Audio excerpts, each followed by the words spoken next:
Alam mo, when I was 21, ang mindset ko, gumalaw ka ng mabilis. Lahat ng opportunity, kunin mo. Na-realize ko that speed without direction is self-sabotage.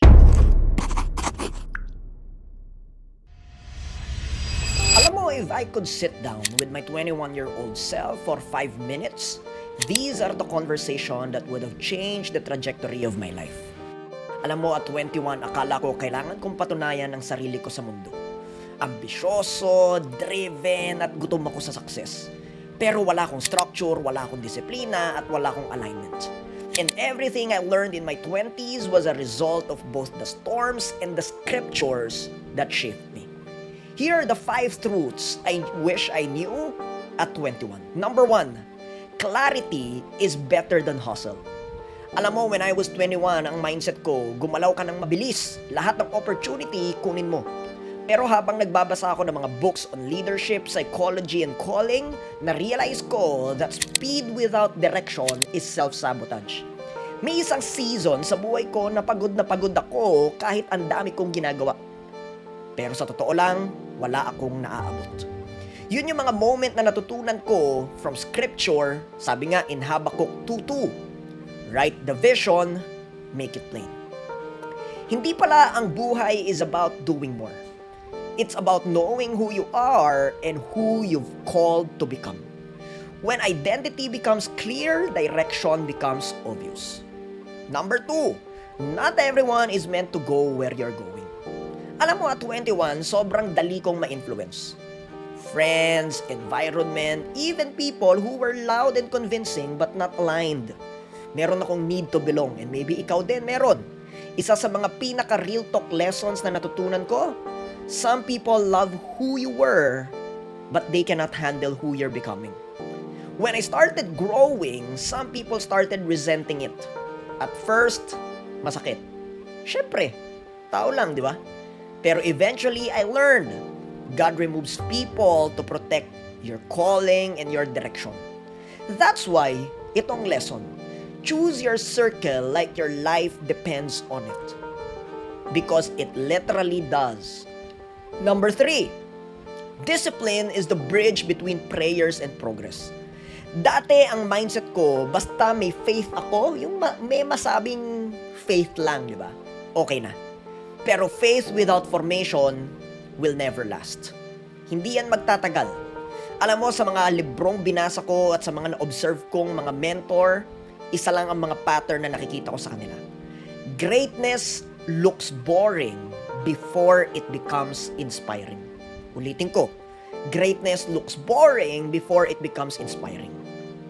Habits, systems, boundaries, non-negotiables, yung mga bagay na yan, sa totoo lang hindi naman glamorous yung mga yan eh. But the truth is, they are the things that build empires. Kaya kung gusto mong payamanin ka ni Lord, dapat kaya mong i-handle yung ipinagkatiwala niya sa'yo. Even if it may look boring. Number 4, your relationship with money is a mirror. Alam mo, when I was 21, pera was just something I wanted more of. Wala akong structure, wala akong stewardship, and every financial mistake I made exposed my maturity level. Eventually, natutunan ko, money is actually spiritual. It is an expression of what's going on inside of you. It reveals your identity, it reveals your discipline, and it reveals your relationship with fear and control. Alam mo, isa rin to sa mga nabasa ko in Proverbs and to the business books that I've actually read. One theme appeared again and again. The wise store up choice, food, and oil, but fools gulp theirs down. If I handled money well earlier, I would have scaled faster. I would have invested smarter, and I would have avoided people I should never have trusted. Kaya ikaw, huwag ka magpapalinlang sa mga usaping pera. Do your due diligence. Be responsible about it. Be extra cautious and be extra careful if necessary.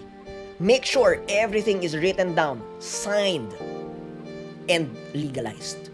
Number 5, last but not the least, you are not the source. God is. Ito ang pinakamatinding lesson na gusto kong i-share sa inyo. Akala ko kasi before, success is about becoming the strongest, the smartest, or the most strategic version of myself. Pero in every business or ventures I built, in every collapse I survived, and in every miracle that I personally witnessed in my own life, I realized I am not the one in control of my life. I am not the source of anything. My gifts, ibinigay ng nasa taas. My opportunities, paved the way by God Almighty. My clarity, wisdom heard from Him. Yes, strategies work. And as a chief strategist, that's something that I'm really good at. But alam mo, this is my secret. I only do it because I anchor myself to the source. Lagi ko naman itong sinasabi. As a Christian, the source has a name. His name is Jesus. When I finally surrendered control, lahat nagbago. Business direction, leadership, sales, community, even personal life. When I put it below Him, under Him, lahat ng bagay sa buhay ko gumaan. Because hindi ko na ito kailangan bitbitin mag-isa. Sabi nga niya, for His yoke is easy and His burdens are few. Buti na lang natutunan kong ialay ito sa Panginoon. That's why, this is my advice to my 21-year-old self. And kung ikaw 21 years old ka, take this now. Stop trying to be impressive. Start becoming aligned to yourself, to your identity, and to your calling. Success is never found in the speed of your hustle, but it is found in the strength of your foundation. Listen to your character, listen to your values, enforce them at all times. Kasi, itong mga bagay na to, kung nalalaman ko lang noon, it would have made my life way better. That's why I'm sharing it now. So your next years could be lighter, could be leaner, could be far more in one direction. Ito ang tip from Coach Migs, your Chief Strategist.